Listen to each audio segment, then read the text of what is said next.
திமுக அரசாங்கம் தமிழ்நாட்டில் ஒரு மிகப்பெரிய ஜனநாயக படுகொலையை செய்திருக்கிறார்கள். திமுகவுடைய காவல்துறை மாண்புமிகு உயர்நீதிமன்றம் கொடுத்த உத்தரவுகளை எல்லாம் தூக்கி போட்டு விட்டிருக்கிறார்கள்.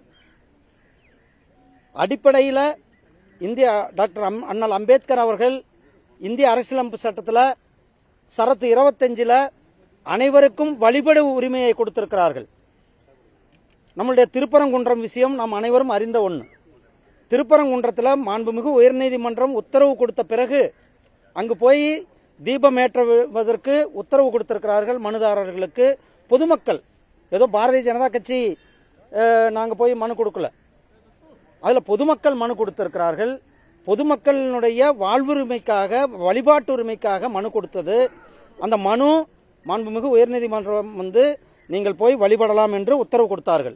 ஆனால் அந்த உத்தரவை தூக்கி போட்டு மீத்து விட்டார்கள். அதற்கு பிறகு அவர்கள் நீதிமன்றத்தில் முறையிடுகிறார்கள். அவர்கள் அப்போ மாண்புமிகு நீதிமன்றம் 50 CSI வீரர்களுடைய உதவியோடு போய் நீங்கள் உங்களுடைய வழிபாட்டு உரிமையை நடத்தலாம், இந்திய அரசியலமைப்பு சட்டம் கொடுத்திருக்கின்ற வழிபாட்டு உரிமையை நீங்கள் உங்களுக்கு கொடுக்கப்படுகிறது என்று அந்த உத்தரவை கொடுத்தும் கூட CSI வீரர்களையும் கூட அனுமதிக்கவில்லை. அங்கு யார் சென்றாலும் கூட ஒரு காட்டாட்சி போல காவல்துறையினர் கைது செய்து கொண்டிருக்கிறார்கள். நேற்றைக்கு எங்களுடைய பாரதிய ஜனதா கட்சியினுடைய மாநில தலைவர் திரு நயினார் நாகேந்திரன் அவர்களும் மூத்த தலைவர் திரு H. ராஜா அவர்களும் புரொஃபசர் சீனிவாசன் உள்ளிட்ட எங்களுடைய மாநில நிர்வாகிகள் அங்கு சென்றவர்களை கைது செய்திருக்கிறார்கள். அமைதியான முறையில் போய் வழிபடுவதற்கு சென்றவர்கள் தடுத்து நிறுத்தப்பட்டிருக்கிறார்கள். இந்து முன்னணியுடைய மாநில தலைவர் திரு காடேஸ்வர சுப்பிரமணியம் அவர்கள் தொடர்ந்து அங்கு மக்கள் சென்று வழிபாட்டு உரிமைக்காக குரல் கொடுத்து கொண்டிருக்கிறார்கள். அவரையும் கைது செய்திருக்கிறார்கள்.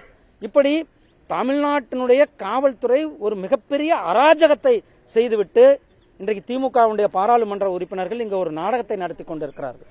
அங்க சட்டம் ஒழுங்கை காப்பாற்ற வேண்டியது, கையில் எடுக்க வேண்டியது யார் பொறுப்பு? திமுகவுடைய பொறுப்பு. சட்டம் ஒழுங்கை சீர்குலைந்திருக்கிறது. ஒருவர் முறையாக போய் வழிபாடு செய்ய முடியாத சூழ்நிலை இருக்கிறது. ஒருவருக்கு வழிபாட்டு உரிமையை தடுத்து நிறுத்துவதற்கு யாருக்கும் எந்த அதிகாரமும் கிடையாது.